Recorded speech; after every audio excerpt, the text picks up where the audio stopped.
It's time for another episode of The Oil Stream with Dustin Nielsen and Tom Gazzola, presented by Popeye's Louisiana Kitchen.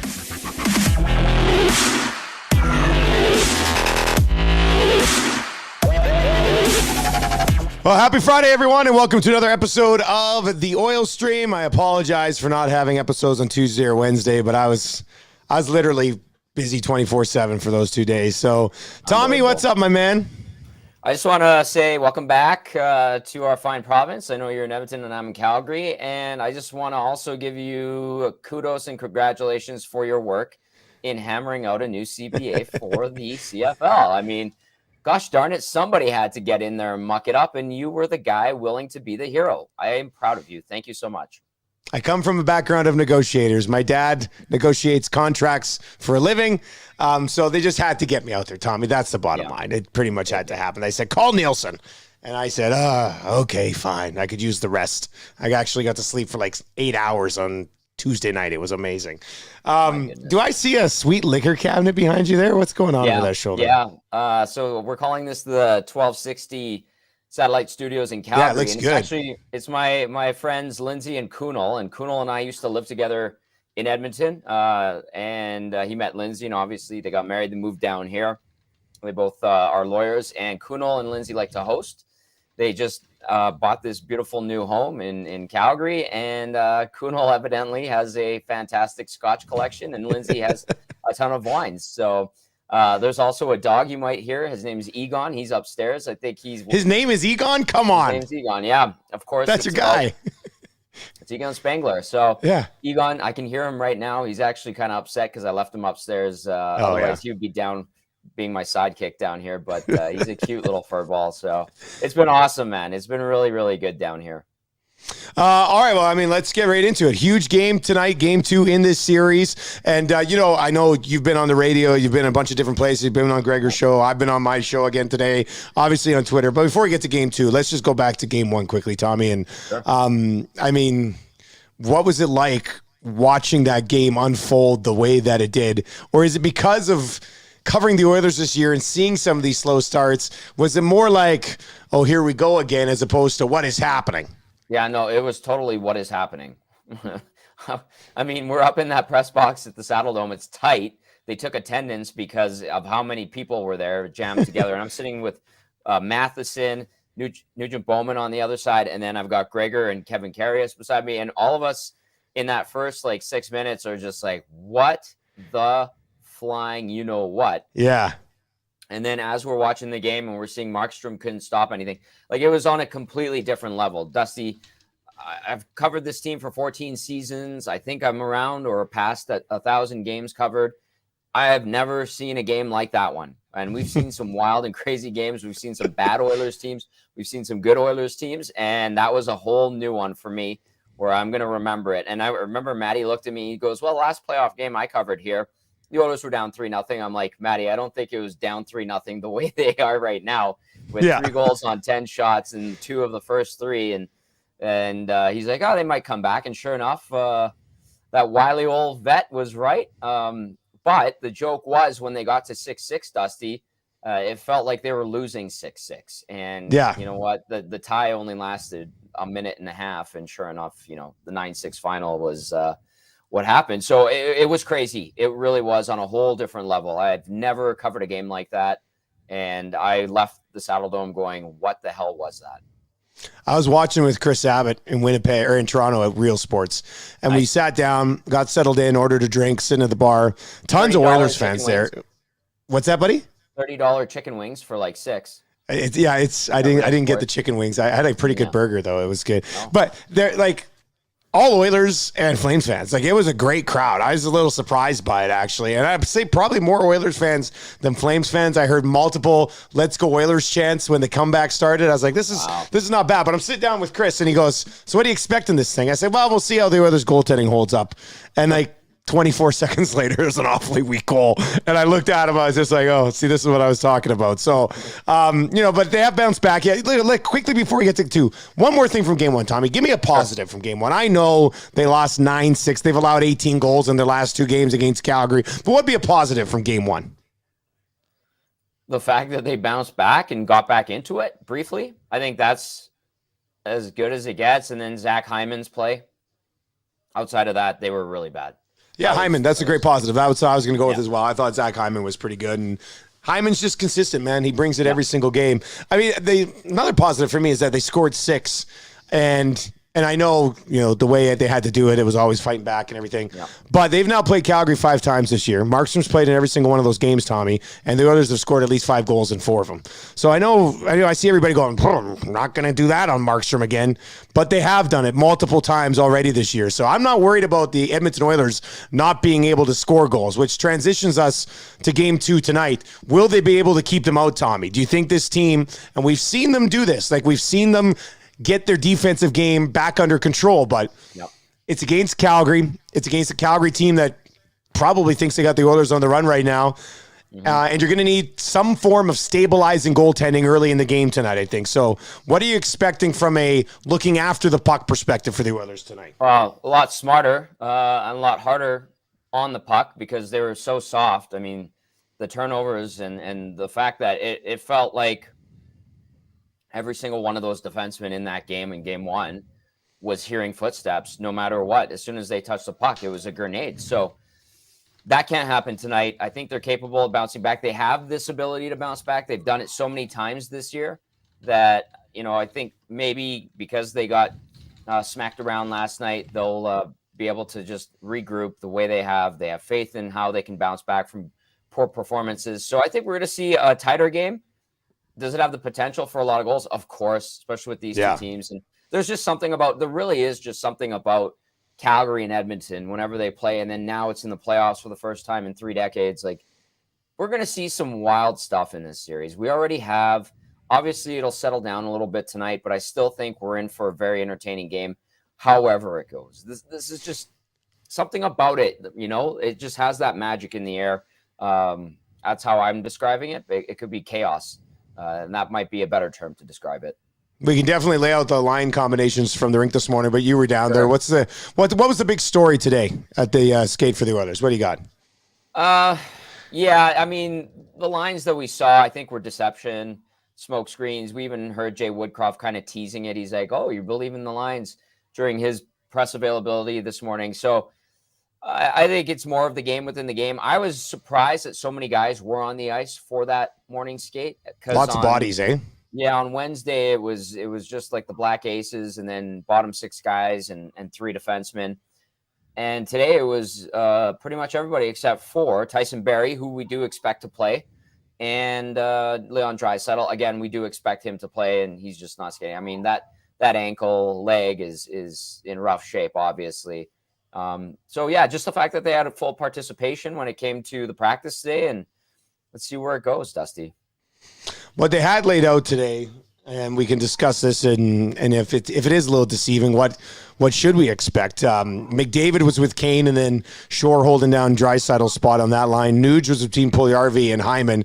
McLeod was with Yamamoto and Fogle, and then Ryan between Cassian and Archibald. So that'd be the 12 if they go with the 12. Then Nurse, CC, Keith Bouchard, Kulak with Broberg, obviously with Barrie not being on the ice. Tommy, what of that do you think possibly sticks? What do you think of that group might be the most misleading heading into the game tonight? I think the Puljujarvi Yamamoto might be misleading. And so just a quick switch there, maybe? A quick switch there. And on top of that, there's some discussion amongst us watching the morning skate that we could potentially see Archibald come out. And he only played 8 minutes the other night. If they decide to go 11-7, obviously Draisaitl goes in. Shore was a placeholder, obviously. Yeah. And maybe Archibald comes out. So it's interesting. I know there's been some discussion about Holloway, but he was on the ice, but he was a Black Ace. That would be a really tough situation to put him in. Yes. Thank you for saying that. I see a lot of people calling for it, being like, get Holloway in there, get Holloway in there. And I'm like, first of all, you just got through 2 elimination games with this group. Yeah. And prior to game 1 against Calgary, everybody was like, oh my God, I love this team. And then they lose the first game to Calgary, and it's like, Archibald shouldn't be playing anymore.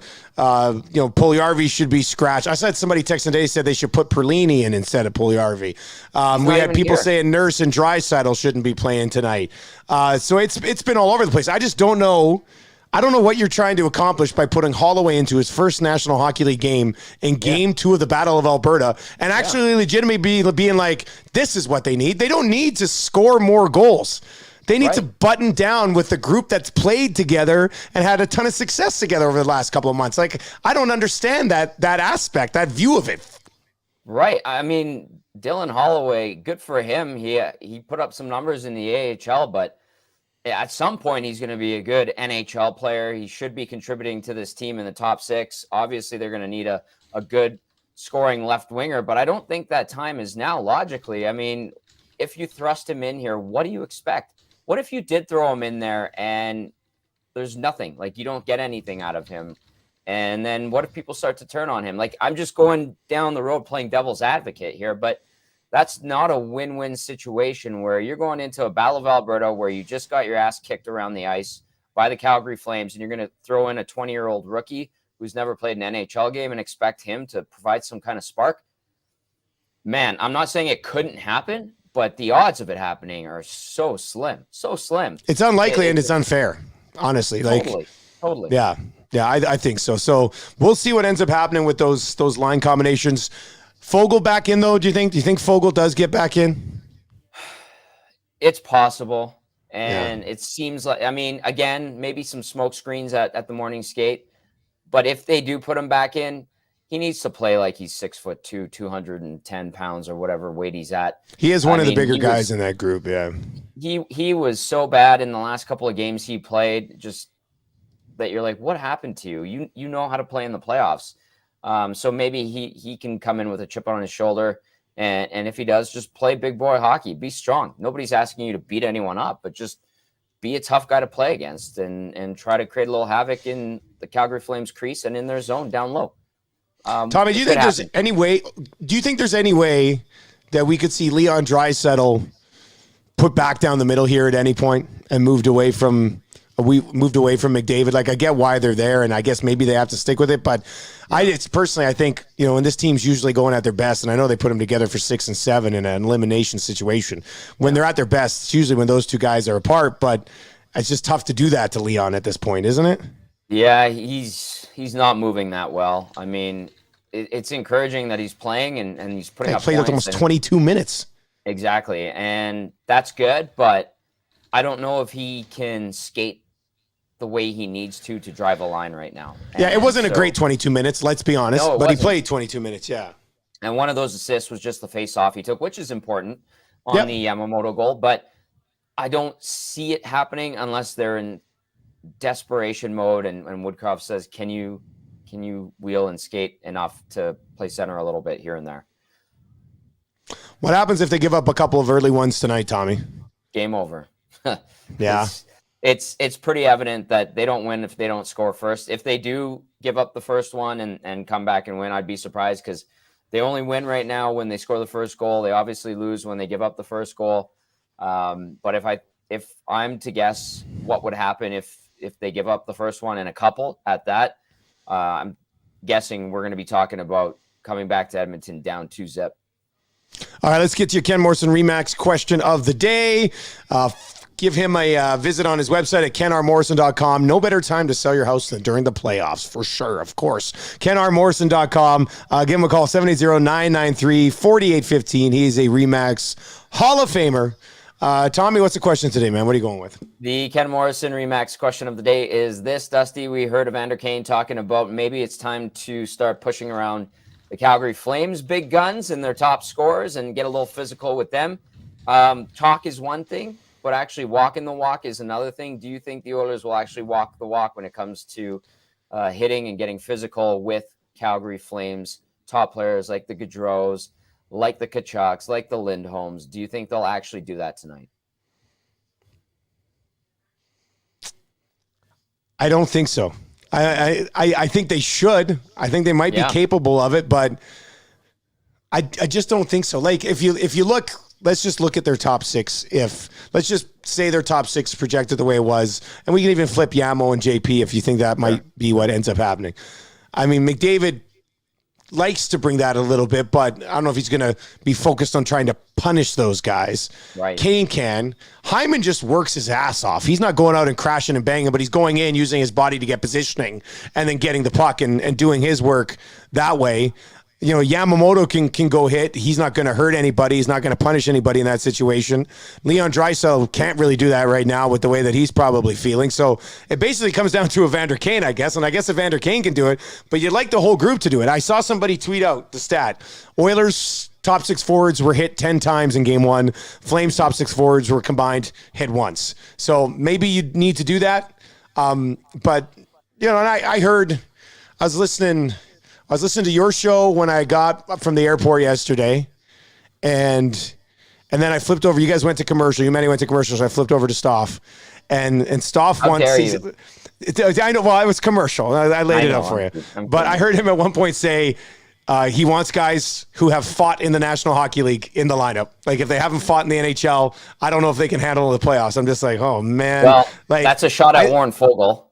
Yeah, right? yeah, okay. Well, there you go, and probably a shot at Puljujärvi as well, and some of these other guys. And hey, look, if you want to drop the mitts or whatever, that's fine. If you want to play overly physical, that's fine.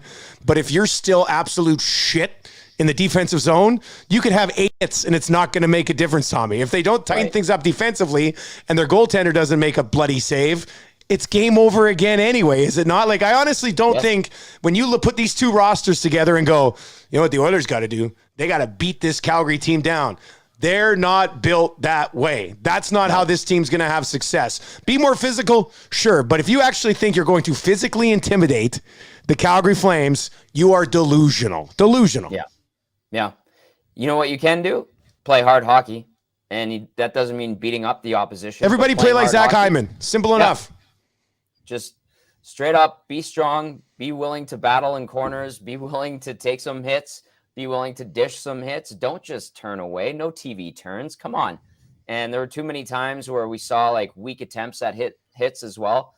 And all you need to do is just battle. It sounds simple, but like really, you're in the playoffs. You're going to get bumps and bruises. Expect to get hit. Expect to hit. Simple concept. And I think it's completely within reason that they do it. They don't have to blow up Johnny Gaudreau, but make things difficult for him. Sure. Yeah. Yeah, absolutely. Yeah. Tell me how game one was hard for Johnny Gaudreau. He did whatever he wanted. He could it would look like a practice for him. Which is exactly what he did in that last game when they scored 9 on him too. I remember tweeting out after that game, like Johnny Gaudreau just toyed with you for an entire game. Like it's so you can't let it be easy on guys. But I also think going in tonight saying they're going to smash heads is completely not the right way to approach this game if you're the Edmonton Oilers. Which I don't think which is why I like Jay Woodcroft in charge, because there's no chance Jay Woodcroft would approach it that way. I don't think so.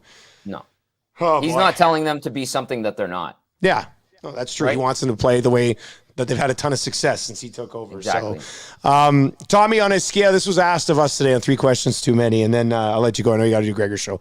On a scale of 1 to 10 tonight, with their chances of winning this series, how important is tonight's game? Okay. Well, it's a 9 out of 10. 9, yeah. Not a must get, but it's going to be tough to beat Calgary 4 out of 5, man. Here's a crazy stat too, is Calgary has not won a game 2 in the playoffs in 12 straight game 2s, 12 straight series. They haven't won game 2 of a series since San Jose in 2004. So maybe that continues tonight. That'd be nice. That'd be good. If the Oilers can come out of there with a split after giving up 9 in game 1, I think they got to be pretty happy with it. So a lot on the line tonight. Your post-game show is going to start around 11:30 tonight, Tommy. Is that what you're projecting? 11:15? It'll start on May 21st. Yeah, pretty much. That's right. Well, anyway, have fun down there, man. That's for sure. And have a good pre and post game tonight. Pre-game starts at 6:30 with Tommy Gazzola on TSN 12:60. You'll be able to hear him on Gregor's show right away as well. And of course, we'll be back with another episode of we'll see how the weekend plays out here with the Oilers, because we got a few episodes in this here, I think, as we work our way through this weekend. Tommy, have fun tonight, man. Enjoy being at that game, buddy. I'm jealous. It's gonna be a good one.